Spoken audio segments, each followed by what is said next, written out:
Zena panga ine lero. Ndabwera ku church. Thinking kuti men manyamuka ndachedwa kwambiri, so nangoti foti nanyamuka mwaphuma foti ndachedwa church, ndiye nangoti basi sindinyamula tripod yanga tripod imene magwisa ntchito kuti ndijambulire monologue. So tripod, zipangizo zanga zonse za monologue, microphone sinatenge muru mwanga nangoti basi lero nangoti alero sindibwera ku park, ku nature, lero ningobwera back ku nyumba, basi ngati ndingapange monologue tikapangire back at home. Sinazigenza kuti ndingabwere ku park, koma nangoti ngoweruka ku charity kuti ndizibwerera ku nyumba kukana ntimwanga ukana kuti basi abantu weruke basi mapita nyumba ndikaendeko kuchani ku nature, because that's what I love kupanga Saturday masana is I come into nature, then my video achamuona ndimajambula ndili in a pocket. So mahangati two birds with one stone. I'm doing the monologue komanso I'm enjoying nature. Basi timwango ndikaniza koma ndekuti nangotembenuka kuti basi okay, let me go to the park. Koma no zipangizo za monologue. Ndiye nangozi ndaphunzira kuphunzira, of course, kuti okay, ndekuti no matter what the case, even if I think I'm not going to shoot a monologue, ndizinyamula zipangizo zanga, ndizira kuzalepherera konkuno ntabwera kale kuno kuti ndalephera. Koma muli bwanji? I hope you had a wonderful Sabbath. I know kuti muone video hii after Sabbath. I hope mnaindi sabata yabwino. Monologue msamangoonera, please chonde tatiyeni tizikhala interactive. Tapangani amen mu comment mo kulemba kuti amen, pitirizani atsogoleri, mwakuti whatever you can comment down in the monologues, zimene mwaphunzira, zimene mmakhala muphunzira from the monologues, any experience imene mungalembe, write it down in the comments. Okay, so hopefully so for this sinatenge zipangizo ndimene mukuona ningopanga mgalimoto, koma I'm still in the park. I think you can see mu window mwet, but I'm still ku nature. So unfortunately you will not be able to enjoy the nature, koma ineyo munakene ndikuiona, so sorry. Koma hopefully mawika kubwerawa tibwera yaso back. Ndizikumbira nyamula tripod yanga, sindizipanga zosala nyamula tripod. Ngoti kumene kubwera ku June ndikujamana kuti kumaotcha kwambiri, ndete ndione bora May andikhulukire, May yekha kusanayambe kutentha kwambiri. Koma it's a beautiful time. It's kunoko ndi spring. There it's really, really beautiful. But this is the northern hemisphere. United States are in the north of map ya Earth. Ndiye panopo ndi springtime. Masambana go around November ikamabwera, winter ikamayamba, mitengo imagwetsa masamba. The springtime ni time eno zomera zonse zimabwera back to life. And I'm telling you about alongo, of course. Topic imene fwa likambere lolo, apa ndifuna ndiloende manga ina, then ndifuna nenetu topic tisanaloende manga. Topic imene kambere ndi the spiritual gym. The spiritual gym. So before we go there, mauloa kunde manga nena kuti this is springtime. Panopo as ineyo, I wish I could show you, but I can't. Koma nthawi masambao amene muone in the background ndikuti kunalibe amene akutuluka kumene. Pali maluwa, tengo ino yake ulipo mpapa. maluwa pink, kulutsa maluwa pink okongola kwambiri. Munsewu ndekuti anadzaladzala mitengo, amakondodzala mitengo yotulutsa maluwa a white itu not maluwa, in fact masamba maluwa, ndikati maluwa mwina mumvetsetsa, koma tengo kukhanga tulutsa ngati ndi masamba. Ineyo umondolera ndi masamba fasi ndionapo green wina aliyense, chifukwa tengo tinazole ukhoza kukhala ndi maluwa wa white koma at least utulutsabe masamba a green, koma tengo umene umangolutsa white yekayeka umaoneka so nice because it is so unique. Tengo kala white okauka, so umaoneka so nice nsaname, so beautiful. Azungu pena pake sama name ama ndichita impress, amakonda beauty, they love beauty, they love nature, and the way they plant the things, it's just magnificent. Zikamatuluka in spring zimachotuluka in a nice uniform, kuti tona pautuluka timaluwa tayelo, tona pautuluka zinzoti mu winter muchasuma zoona ena ngasi masamba ake kunalibe, koma mu spring munomwe ndizimankhala zingotuluka. Is so beautiful. Koma what I wanted to talk about spring now, chimene wafuna ndikambe as a side issue, ndichonera kuti mu week ya April 1 kufika mpaka na April 8 somewhere there, mmene ndimayenda munsewu ndikamayenda ndipa nthawi imene ndimasamba timatuluka kumene kuti asanakule kwambiri. Of course mwana kuti akula kwambiri ali medium, ali adakali katikati, kwa amene amangamba umene kuti akungotuluka umene. Guys, I'm telling you the truth, I could feel it. Amati Bible amene kuti nature imati yankhula it, amene kuti nature speaks. Ndikamayenda musewumu, I could hear the voice of nature telling me kuti happy new year, kapena kuti welcome to the new year.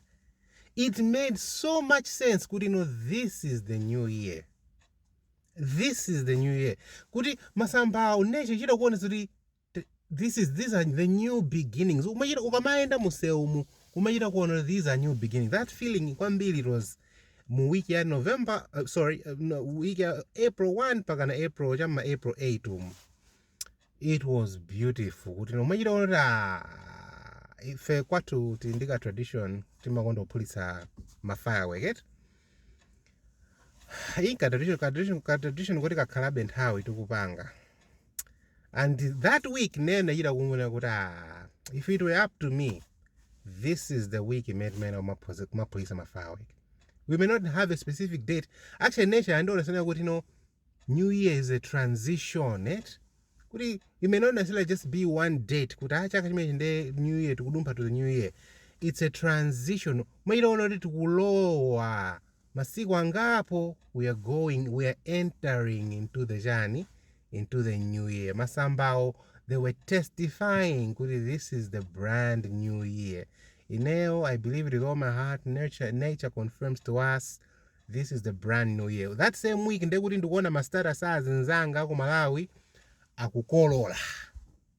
Guys, what more evidence do we need? I was like, this is not a coincidence. Time ndili convinced ndikuona kuti masamba kupanga testify kuti talowa chaka cha nyuwani anzanga ku Malawi akuyika ma status kuti amaliza kukolola, harvest time. All these are signals that are telling you kuti you are entering into new life. There are new beginnings. Mulungu, nature is giving you back. Kuti izi zoyambira za chaka chino, zakudya za chaka chino ndi zimenezi. Nature speaks to us, it tells us. So in that same time, I did my research kuti ndione kuti chimene chimamangisa kuti springtime ikhale new year ndi chiyani. Chifukwa wina akana fotokoza video ina imene naonera anazafotokoza za the spring equinox. Zona kuti ndini magiga ngati. Okay? That's the spring equinox.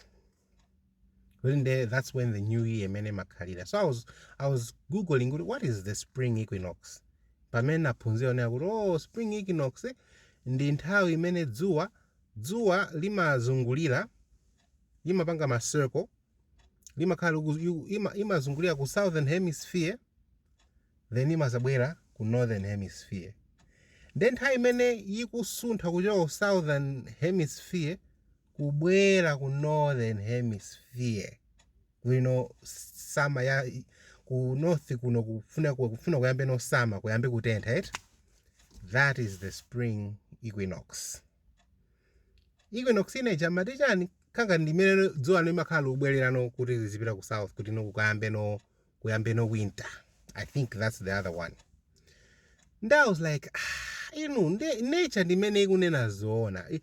All these Bible imene kuti the sun is there for signs and for seasons. Anazika for signs and for seasons.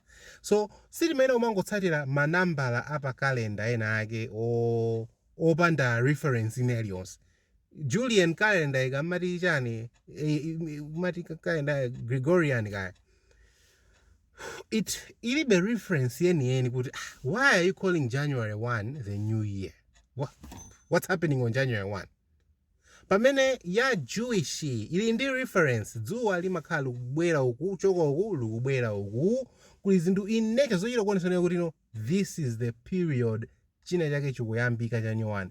It's springtime in the northern hemisphere. It's new life, it's new beginnings, it's new year. Ero bainda longo nde ineyo I don't think so this is anything joliso ninga machite nacho kuti it's Joseph mapanga kupanga emphasize Joseph kupanga share. For me, I think it's just the normal thing. It's just the way it is. Kuti April ndiye kumayambiliro kwa chaka. I think it's just the way it is. Taina yake tukupanga share pali presentation ina yake mukhozo kwa yonera the truth about April 8 ili pa channel chomwe chino. The truth about April 8, it's on this same channel. Kungopita ma videos anga channel ichi mukachipeza. The truth about April 8. Okay, at time nikapanga that presentation, we discovered in one of the versions of course not in the presentation msina zikambi, because after the presentation, tupanga research omweyo tukungophunza omene kuti new year mamba around April. I discovered kuti there's a version of the Bible, pali version ya Bible imene imachita kupanga inachita kutchula kuti inachula verse ina yake inachula kuti new year ndi April 8. Inaipanga translate verse imeneyo kuti new year ndi April 8. It's that verse in other versions imakhala ikukamba za za new year and iwala kuti imakhala ikukamba za chani. Koma version iyo inangochula straight kuti that day was April 8. It's a very interesting version of the Bible. Ndikapapeza pena pake ndizikumbuse bwinobwino kuti what exactly does it say. Koma ineyo panopo I don't need any more convincing. Ineyo I am convinced kunena kuti this is the time imene timakhala tikulowa mu chaka cha chani, mu chaka cha nyowani. And panopo April 18, the lolo is, as I'm shooting this video, is April 18. This is katikati mwa the first month. We are still in the first month above. Choncho. And when you start counting, if you start counting April as the first month, October amakhala the 7th month. And Yesu analowa mu chipinda chopatulikitsitsa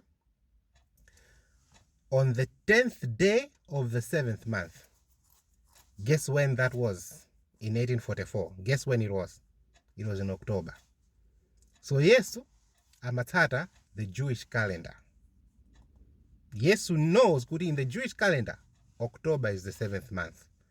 And muchaka chimenecho October 22 anali the 10th day. So Mulungu is not distracted by Zatuzi, Julian calendar and the Gregorian whatever. He's not distracted by that. Komanso anthu apa dziko lapansi ena they are very well knowledgeable. Zinthu zambiri tsati zinthu zambiri koma zina ndi zina zimachitika in April. Ngati kunoko ma taxes umene by April 15 umene okhaya wapereka. But ndimaonera YouTube pa YouTube panabwera commercial ina yake ya company yake imagulitsa matools azibambawo zima whatever zima grinder zopangira ma screws, ma electric screw chanchani. Company yogulitsa matools. Guess what the commercial says?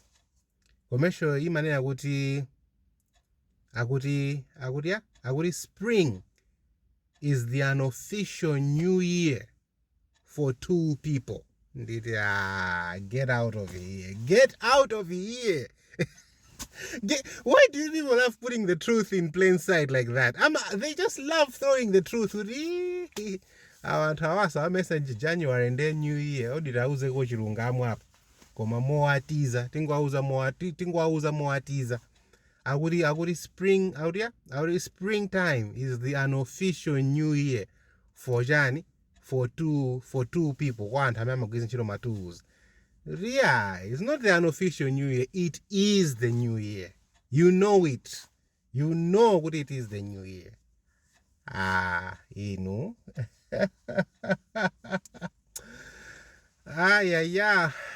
Yeah. So happy new year, my viewers. We are in the first month. Relax. In there, I believe with knowledge in a special way. Okay. Kuri nimeno kwamba kani ya jana. Nimeno kwamba kani ya the spiritual gym, right? Might seems like ndo komedwa on this side issue yanga. Ineni makubwa ndichi kubiyonse na kuti the reason why God is allowing us to know some of these things, bring us back to the original knowledge. You know that there's a purpose in it. We know kuti 144,000 and tamaza kale mo Yesu Kristo ngamaza tugira mitambo, right? The living righteous, not the living wicked. Living wicked ndi without number, ndi ambili. Koma the living righteous 144,000. Ndiye we know kunena kuti our prophet told us kunena kuti azauzidwa the day and hour imene Yesu Kristo akutani azabwerere. Azauzidwa in the future, right? Not now, in the future. Koma ndimakonda kwauza nzanga kunena kuti ine ndimakhulupirira kuti akamaza lankhula Yesu kuti kuzanena the actual day and hour, azakhala kuti mbuyomu anapanga kale set a foundation kuti no kuzankhula kumalizitsa. Kuti mulungu azankhula kumalizitsano kuti you know mmene mayambira puzzle mukamasolve puzzle, right? Mamba mapisa ja pang'ono kena kosa maoneka bwino kuti puzzle iyi kuti ndi chani kangatira choncho, and then in time ene azangomalisa final piece ndi yamwene. Let me show you the actual date imene Yesu akutani, imene Yesu akubwera, and then he'll give us the actual date. So this knowledge, I believe kuti it's essential in the sense that it's removing confusion ya Babylon. Yomaona ngati January is the first month, kumaona ngati December is the 12th month, pamene December is the January is 3 months away from the new year. That removal of that confusion imathandiza kuti umvetsese sanctuary, umvetsese ma types ako sanctuary. Chifukwa ma types aja they happen at the actual time. That's why Yesu analowa mu October, because he was following the Jewish calendar, not confusion ya Gregorian calendar. So I believe that knowledge is essential because ma types now great controversy imatiuzo nena kuti ma types now amatachitike after Day of Atonement. Day of Atonement inachitika in the actual Jewish time, 7th month, or which was October, on the 10th day, which was October 22. Then great controversy even my types now also they'll happen on time. You see what I'm trying to say? They'll happen on time. So for example, Feast of Tabernacles is imagining on the 15th day of the 7th month. It has to begin at that time, on the 15th day of the 7th month. By the way, 15th day of the month is very simple. Do you know what you can know the 15th day without any calendar? No calendar, just looking at the sky, you can know what the day number 15. Full moon imagining on the 15th day. full moon mwezi ukakhala wonse wawala ngwee uli full, that's the 15th day. Ukakhala no moon kuti kulibe new moon, that's the new moon, that's kumayambiliro kwa mwezi. Full moon ndi half muli pakati kati kenako kumapeto kwa the month. So I believe that knowledge is essential maka for the 144,000 as they are going forward, knowing kuti Feast of Tabernacles is knowing kuti in the Jewish number litiro, because enwaita kuti it in the antitype ichitika at the time pointed out in the symbolic service. This is great controversy. This is not me. This is not maganizo anga. Great controversy akuti it must happen at the time of the symbolic service. The time pointed out in the symbolic service. So symbolic service, when did the Feast of Tabernacles begin? On the 15th day of the 7th month. So I'm just sharing with you this knowledge. I believe kuti mulungu kutsogoloku, and 144,000 by the way, in Ndima 12 tribes, right? One of the tribes is Issachar. Issachar are men who had understanding of the time and knew what Israel ought to do. So I believe that 144,000 who have that understanding, they'll have the tribe of Issachar, which that characteristic yomabanga understand time, not necessarily knowing the date, but knowing the time, as in understanding the time. And how is Menezwendera? Yesu is around the corner. And then the climax ndi mulungu kuzango malisa the puzzle kuti ananga, let me finish the puzzle for you. Yesu is coming on this date. This will happen in the time of trouble, probation ikazatseka kumapeto kwa nthawi. Pamene Yesu akuzaululano kuzamalizitsa kuti I'm coming on that date. And I believe kuti akamazatulira that date, chifukwa mbuyo mtinayi ndi prior knowledge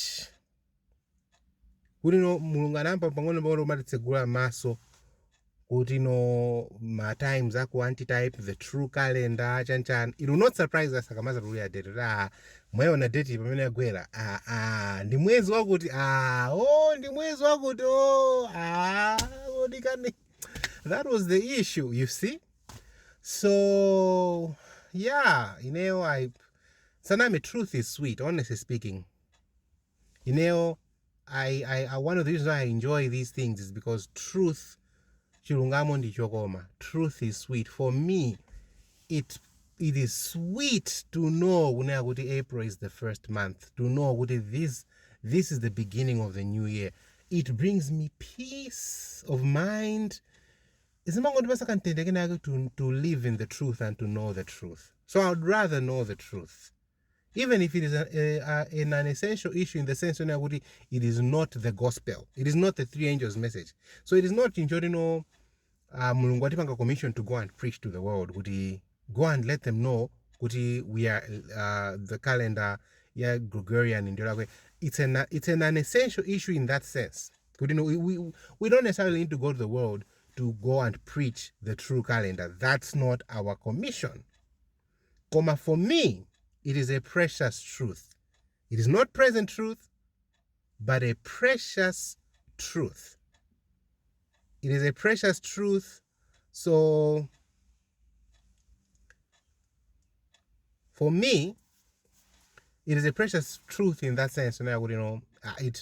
It really just brings me peace. Sorry, again, my camera guy. I was trying to see the position of the camera. That's why I'm pause. For me, it is a precious truth, and it is I love truth. Saname. Knowing the truth is so sweet. I would rather know the truth and know meneznalili in the original pamambiliro. Kwina kwema kandi confusion asadana nangoti sokoneza. The truth is pamambiliro menezilili the original design, and it is the same way up until today. It hasn't changed. It hasn't changed. Miezi imeendera mwezi. As the name suggests, miezi mwezi. Miezi imeendera mwezi, moon, months, imeendera the month. Imeendera the month. I mean the moon, sorry. So the moon is there to tell you the month of the day of the month, kuti tili in the month. The sun is there to tell you about the years. Mene kuendera dzuwa likazungulira chonchi kuzungulira chonchi imakazungulira kai ku Africa uku ku equator ikazungulira kumeneko kenako imazabwera ku northern hemisphere izungulira kumeneko kenako imabwerera. That cycle imene imaenda imakhala ikuenda dzuwa is telling you the year, mene chaka pamene muli mu chaka. And nature is systematic like that. So Earth is a clock by itself. It's a clock already. The dzuwa likamaenda itosamanguliona, it's a clock. It's counting down days. It's a clock. I can see God standing far away from Earth like that and looking at it, and he literally sees a clock. Akamaona dzuwa likuyenda, he literally is just looking at a clock. He's just looking at a clock ndithu. And nature yonse imakhala ikuendera clock imeneyo ya dzuwa ya mwezi.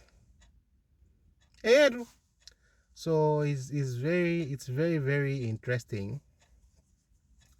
It's very, very interesting. By the way, go church, I think ningopanga part 2. The spiritual gym, I think ndi panga part 2. Ku church lero nauma ndi a certain kid, I don't know his name.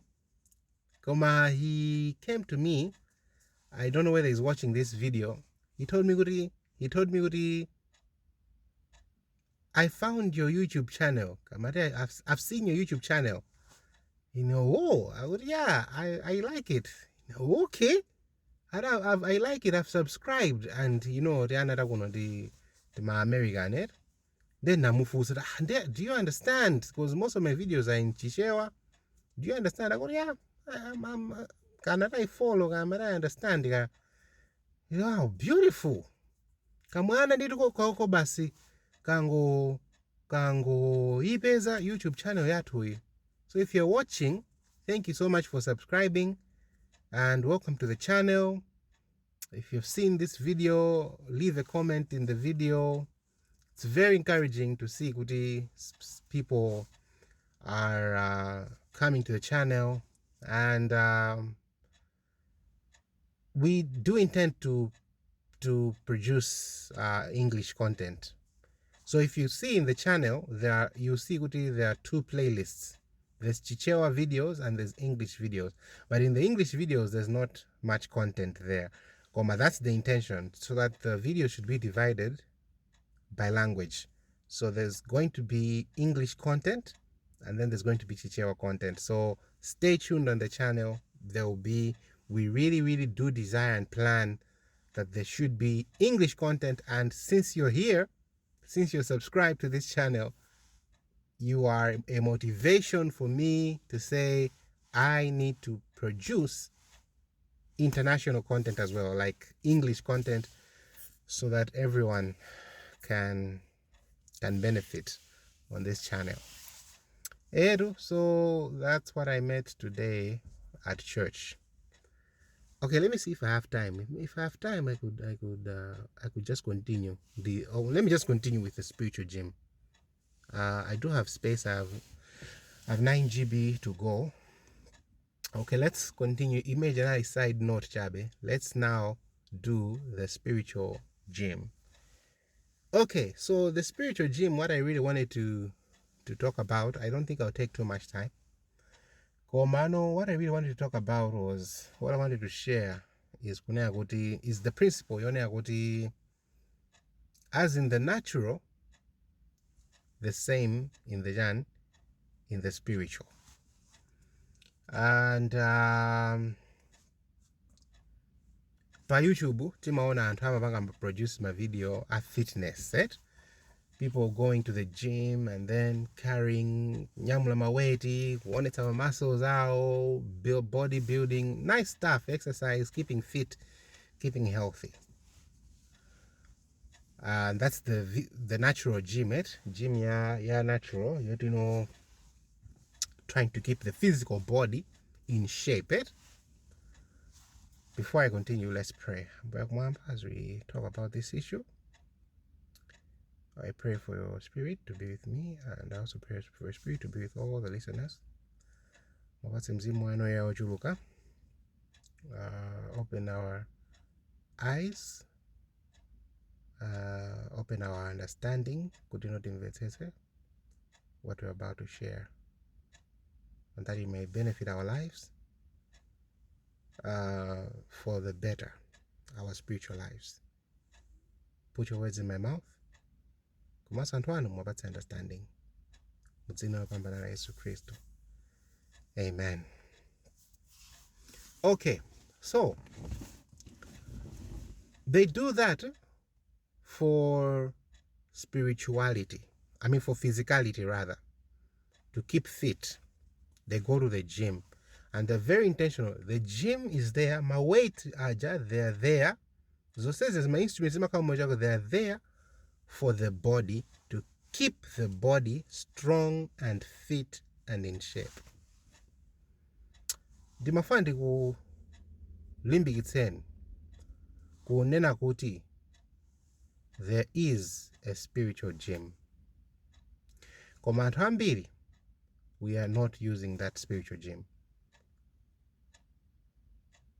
There are two main activities in this spiritual gym. And that gym is there to keep your spiritual man, your spiritual nature, physically strong, physically fit, and spiritually strong, spiritually fit, and spiritually in shape. There's a spiritual gym. And that spiritual gym, muli two main activities: prayer and Bible study. And you are supposed mukwenera kuti muzi if you're serious about your Christian life, katiri serious about mawatauzimu, timene akuti tidzipita ku gym imeneyi ya spiritual every day from Sunday to Saturday. Anthu ambiri tikupanga struggle moyo wathu wa Chikhristu. Anthu ambiri we are struggling spiritually chifukwa choti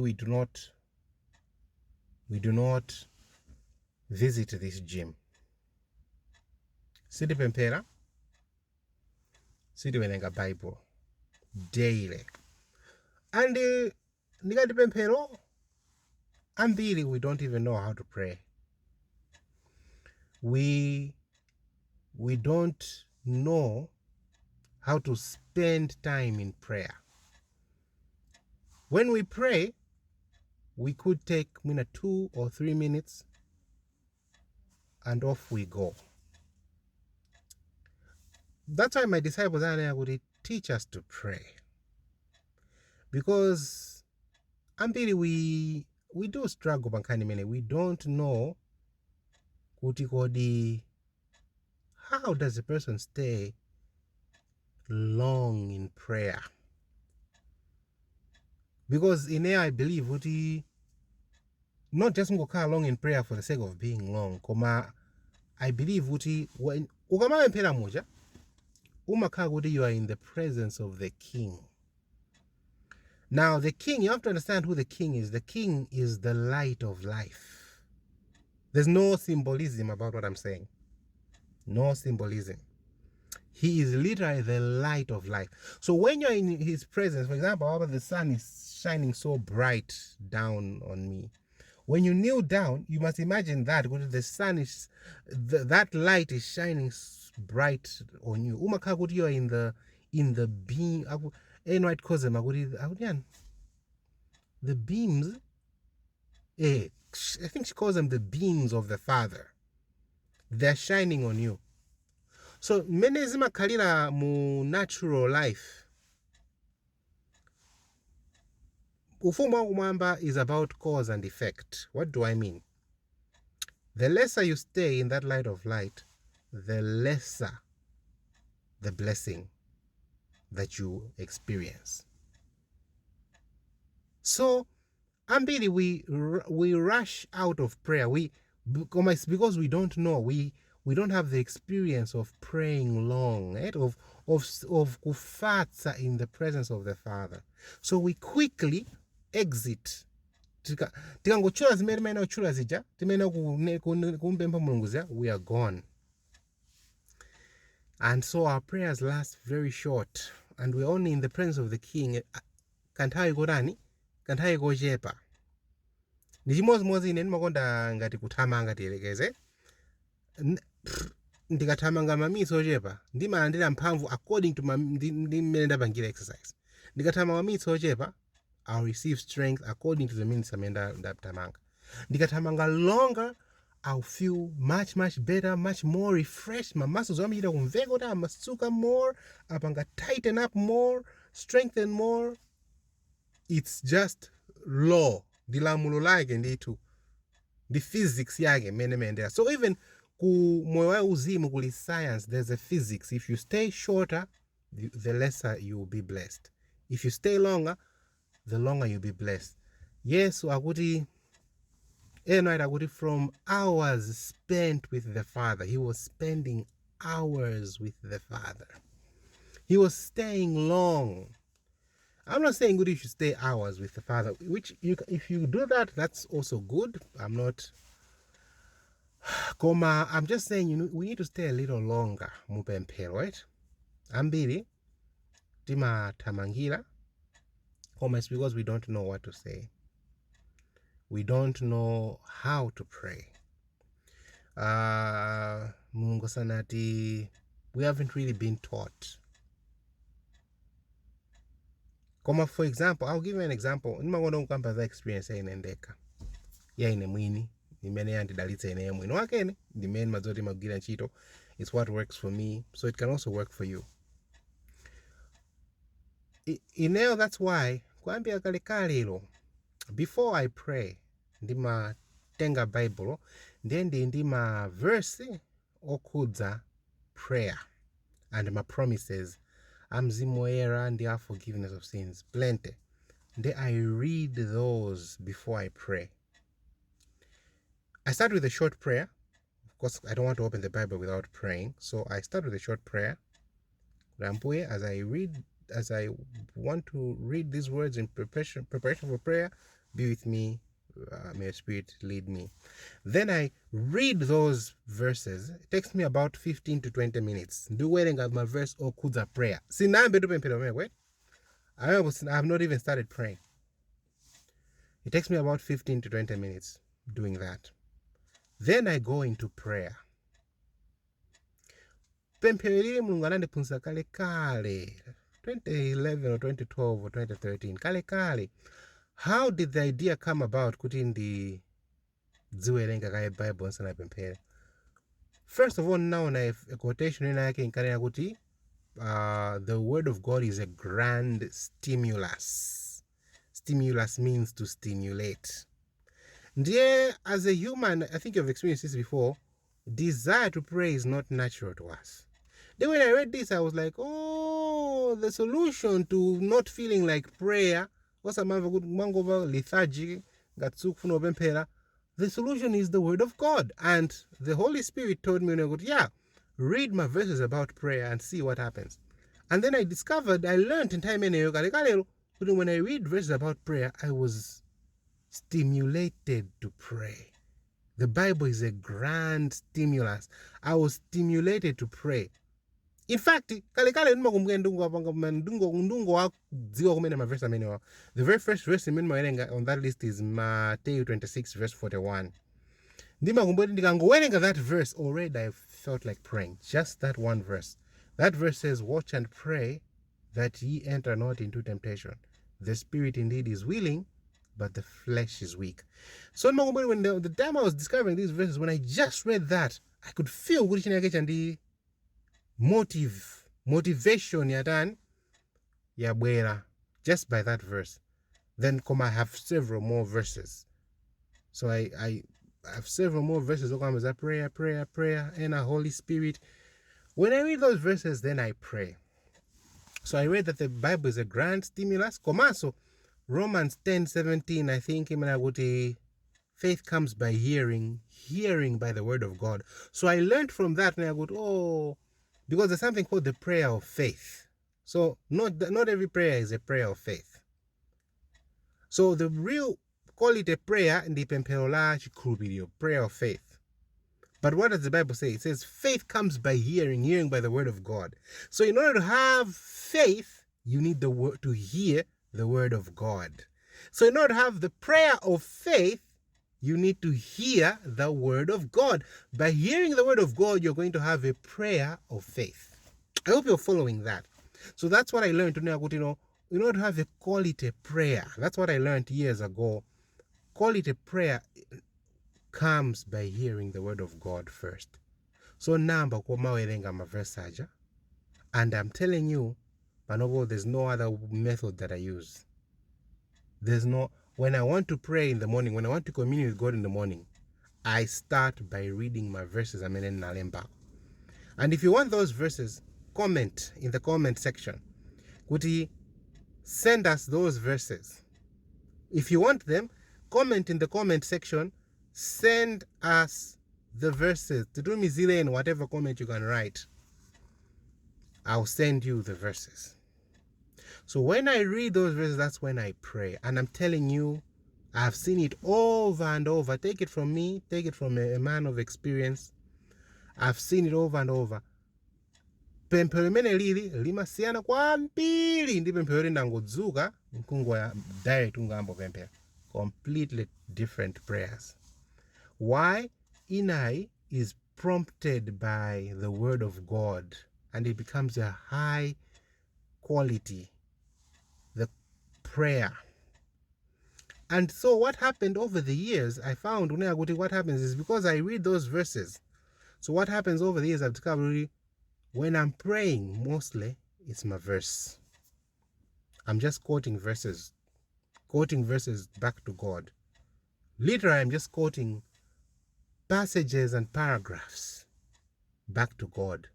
I just pray the verses, not like a mantra.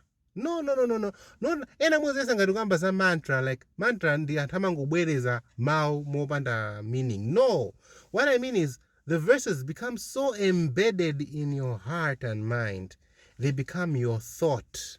They become part of you. Amayankhula umakanga tu ungoyankhula like a natural conversation. You just speak. Umakaungumuza Mulungu ta ambuye ineyo, I'm carnally minded. And to be carnally minded is death. But to be spiritual minded is life and peace. That's a verse. That's Romans 8 verse 6. When you discover what happens, the Holy Spirit uses those verses for you to speak to God. No wonder the Bible says the Holy Spirit maketh intercession for us, because the Holy Spirit is in the Word of God. So no wonder the Holy Spirit maketh intercession for us. And so when you're praying, you because the verses are so rich. Bible fill yourselves with the word of God. The verses, you're so much verses in your head. You umadziwa chotu nene. The Holy Spirit just tells you, say this, say that, say that, say that. And then you pray. Sika 5 minutes, sika 10 minutes, 20 swai. Matamangira 30 minutes. Naturally, just speaking to God as to a friend. Normally, lime, forgive me, I'm not trying to throw shade on Antoine. That's not what I'm trying to do.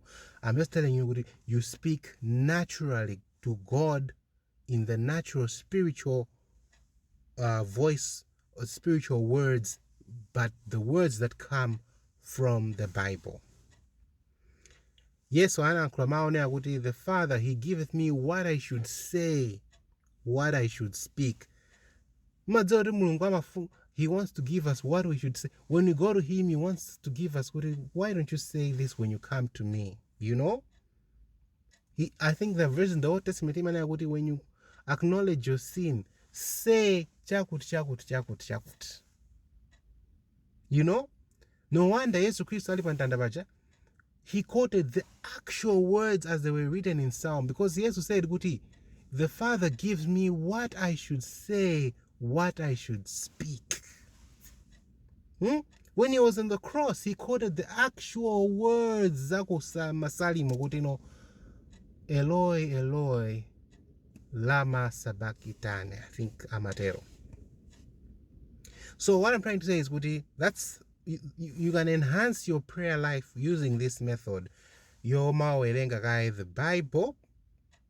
You say a short prayer, then you read my I call them preparatory verses. My verse ukonzekeleza. They prepare your mind and your heart and your spirit. Kuti no lower into a quality prayer with God. And now you begin to understand. Kuti akamati the word of God is Jesus. Kuti Jesus is our intercessor. Umamvetsetano ukayamba ndi mawu aja.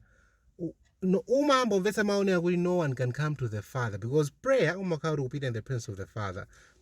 Prayer is the office of the Father. Ambisa madziro zimenezi. Mundivange divert it. It's not a. I'm not going to divert. Prayer is the office of the Father. What do we mean by that? When you're praying to the Father. Imagine mwabita pa institution kumatoka office ya head, office ya accountant, office ya kandi human resource. Prayer and the office ya the Father. When you go to prayer, you are in the Father's office, not in Jesus' office, not in the Holy Spirit's office. Believe you me, this is truth of the matter. So, I wouldn't know one goes to that office except through the Word. That's what the Bible says. Because the Word is Jesus. So I read the Word, then I pray. And that prayer makala very beautiful, very high quality prayer. Because high quality, I mean, good, imakala not a damp, lifeless prayer. Yeah, sika lifeless. Imakala prayer full of life.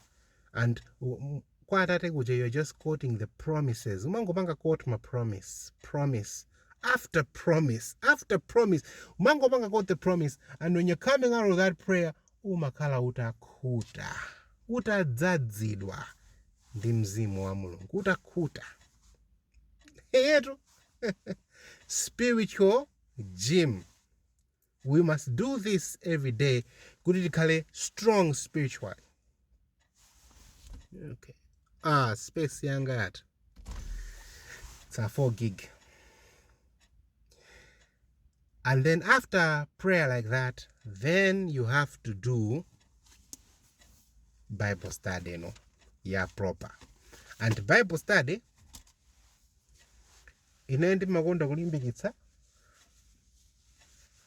So bajandi ngamuro katseka yonchi mawindo nde kudzwa liziwomba matenthe. Bible study, I also don't read the mwa china balala. For so many years now, maybe over 10 years now, ndima welenga bima verse omwe ameaja menamba nawaja. What I did kumambiri oko, mulungu anango ndipasa idea na kuti you have to create a dish. My idea now, amiro dabisa kuti anabwera bwanji. Koma that's when you know kuti zimwe umakutsogolera. Mulungu anandipasa kuti you need to have a dish. And there I have a dish. What is a dish? A dish ndi my verse. And my verse ameno are in my topics. My topics ameno sinango sankanyina mbalala. My topics ameno ando kudza ma areas amwe wanga ozimu amene they need help and assistance or are very important to my spiritual life. You get it, eh? So I have different topics. Then my topic ameno are they're not just one verse in the topics. Topic ya love ndotipala several verses. Topic ya chakuti several verses. Topic ya chakuti several verses. And that is my dish. And that is what I eat every morning. Kuambira chakaka chanji kaisho. ndimawerenga those same verses. It's a staple food for me. Ambiri, we have not learned how to read the Bible daily. We know how to read the Bible in other ways. Koma as a daily devotional book yopanga sustain spiritual life, ambiri sitinaphunzire. We think that every day tikuenda kukawerenga cha Nyohani, you will not receive so much benefit. Kuti mwina kuwerenga another chapter or kumangowerenga from Genesis to Revelation, you will not receive much benefit. Ineo maverse amene mawerenga ndani they are in topics, and my topics ndokudza direct moyo wanga wauzimu. Direct, and most of them are counsels and instructions. I've noticed kuti as a daily food, as a daily bread, those are one of the most effective verses to read. The counsels and instructions. And it's because we need them daily. Daily we need to be reminded for different watching. And so daily. And when I come out of that Bible study, your daily, I feel so wonderful, so refreshed. Nimajira kumva mutima kuti ndalandira spiritual life. Spiritual life. I have received spiritual life. And that's why I'm not nothing about it, I cannot live without prayer and Bible. I can't. Without prayer and Bible study, I can't. And I make sure that my environment amendu kulowa zinthu ziwiri zimene zisakatani sakasokonekere, because I do this in the morning. So I always calculate ndikamalowa in a certain environment, tikamapita to certain activities. I always make sure kuti ndimakandu, that's I live in reference to this. Kuti tikapita kwa kuti kwakhala 3 weeks. So 3 weeks imene iyi ndiye kuti pemphero langa and Bible study yanga isakasokonekera. I'll give you a real example. Ndili back in Malawi, ndimagwira maganyu masave, ena masave mwadziwa. Kusave nthawi zina zimene matanthu kuchita, mmatha kupeza room mukapita ku field kuche to save money. Mumatha kupeza room yoti muzikapanga share anthu awiri. Yoti muli mabedi awiri, muzikapanga share anthu awiri. So you cut the cost in half, kuti musapezere mapeka ndalama zambiri.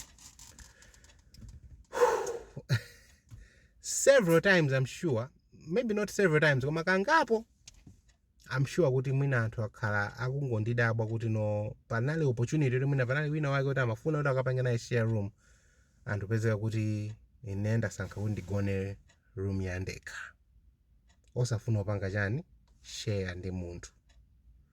And I know kunena kuti mwina outlook yake ikhoza maoneka kuti kwa anthu akhoza osamamvetsetsa kuti mwina umangomona kuti mwina munthu uyu ndongozisankha, kapena mwina ndi introvert safuna opanga interact ndi anthu kwambiri. That's what, because they don't have a background, that's what they might think. But lero ndivumbulutse ngati alipo anzanga ena amene akuonera oti nawo ndidziwa kuti timene nawo masavi. Mwina lerolo the mystery, let's unpack the mystery. Kuti uchakumbira nchifukwa chani sindinayambe ndapangako share room ndi munthu. Even pamene khalira to clear opportunity yoti mwina mukuyenda galimoto anthu 4 and mwina pala anyamata awiri and me and the other male, we can share a room. And mudabwa kuti ine ndikugona yani, ndasankha kuti ndapeza room ya ndekha ndagona ndekha. Let's unpack the mystery today. Why does Chakumbira do this? Kanake sina. It's because in the morning, ndindi routine, yoti sharing a room cannot allow. And routine yangayo ndiye ya prayer and Bible study, ndi nthawi yanga ya communion with God. I know kuti ndikapanga share a room, that activity will be threatened, because as I'm telling you, this activity for me is a mandatory activity. I cannot dispense of it. Singapange break out for 3 weeks survey, therefore let me break for 3 weeks. It cannot happen. Prayer and Bible study is the life of my soul. The life, the literal life flow. I'm telling you, if Antambi samadziwa zimene antambi, because mamumvetsa munthu, then we sometimes not understand the gravity or the importance of the situation. If you love me, if you like me, and you like Chucks ndo sangalatsa amatere, I can guarantee you it is because of prayer and Bible studies. It is because of what happens in the background. Iniwe mangona maluwa, mangona ma fruits. Ichakumbia mansangasi, ichakumbia ni mtu ofasa bwanji, ichakumbia ni mtu ode. See neo. It's not me. Yes, it is not me who doeth the works. It is the Father who dwelleth in me. He doeth the works. It's not me. What you're seeing is just the fruit, the flower. It is the in the root, which is communion with God, which is in prayer and Bible study. That's where a Christian amandira the life from God, and then he produces fruit. And that's why mandona masave that's why mandona I cannot share a room with someone. Not good in onyada, not good I don't siningafune ugona ndi muntu in a certain room. It's because of the morning activity. Sindifuna kuti kale disturbed. And the principle comes from commandment number 1. Thou shalt have no other gods before me. In other words, you must not allow anything to disturb this. That's how important prayer and Bible study is. That's how important communion with God is. Osalola anything. Married people makaba trap imene hii. Yone akuti no. Your spouse can be a distraction. Your children can be a distraction to communion. Excuse me, seeing man vega on the papa maso pa mulungu. Seeing vega. You know some people is like timona ngati modenta kwambiri muno. Magi agenda siasa pa divorce. Wow. I want to open the windows.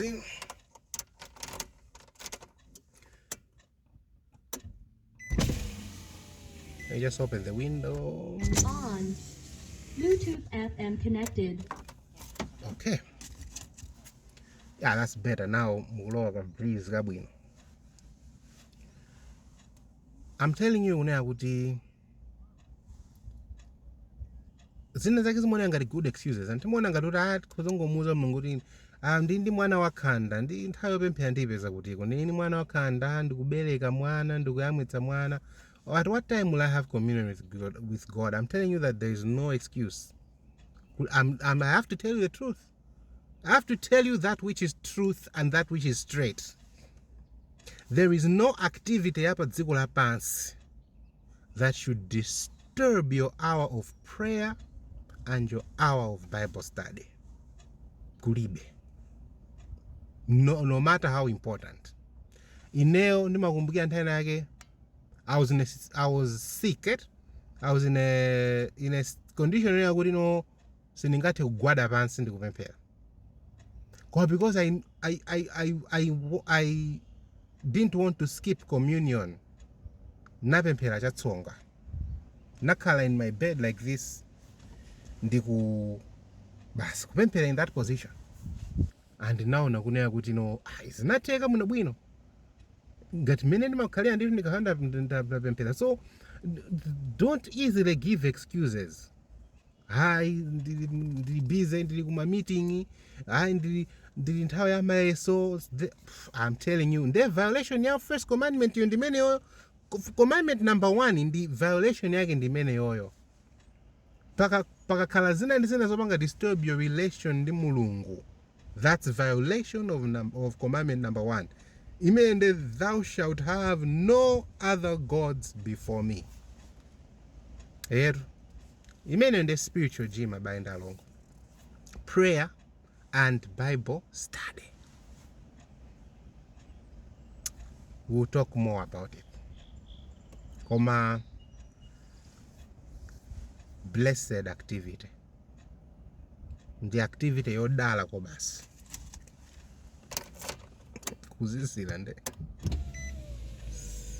At least on.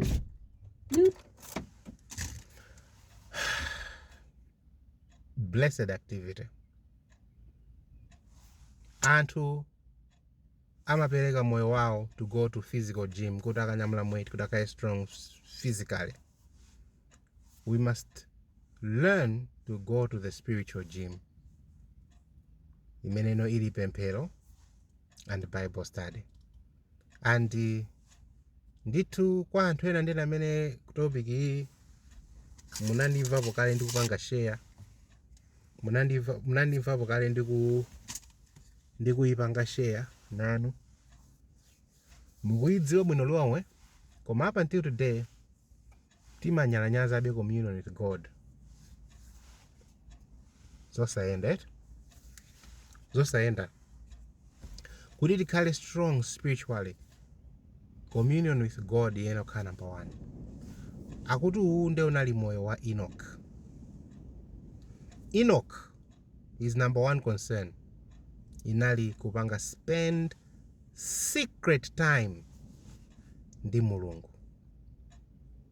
Enoch amazipatula ndi kukhala kumbali kwa yekha kuti akapange commune ndi Mulungu. And kumene kuja kopanga commune ndi Mulunguko akuti amachita reflect, anayamba pang'ono ndi pang'ono kupanga reflect image ya Yesu Kristu, image ya Mulungu. And akuti Enoch ndi representative wa 144,000.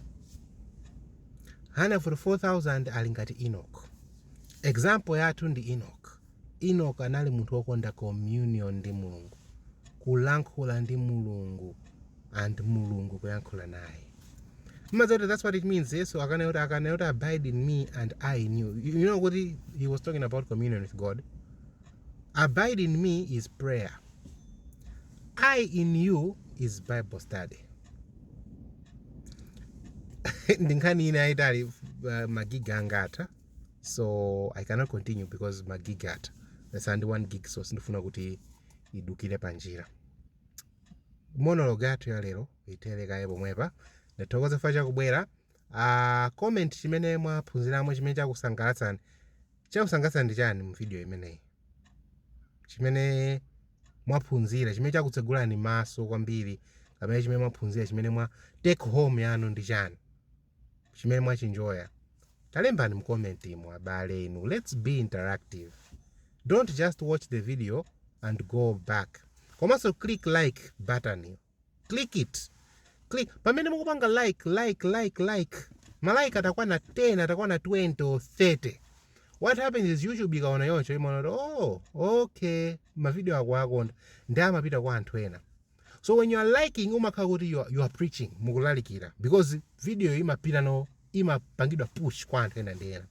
So click like, you are preaching, and Mulungu akuthokozani kuti you have preached the word kwa anthu ena just by clicking like. So click like, komanso you can share ndi anthu ena, komanso click subscribe. Ngati munapange subscribe, just click subscribe. Papo pena pake mubona pali ka like ka button kotere, ndemona paliso subscribe button ina, ndemu comment mu mungolembamo chimene chakusangalatsa. Just write, what have you learned chimene chakusangalatsa? All right, mukhale ndi wiki yabwino. Tuyamba another 6 days kutsogoloko up until Friday. Mungu akhale nanu in these 6 days. Kenako go to another 7th day imeneno is another Sabbath. Thank you so much for listening to my monologue athu. Ambuye azikudalisani mu dzina la Yesu Kristu. Amen.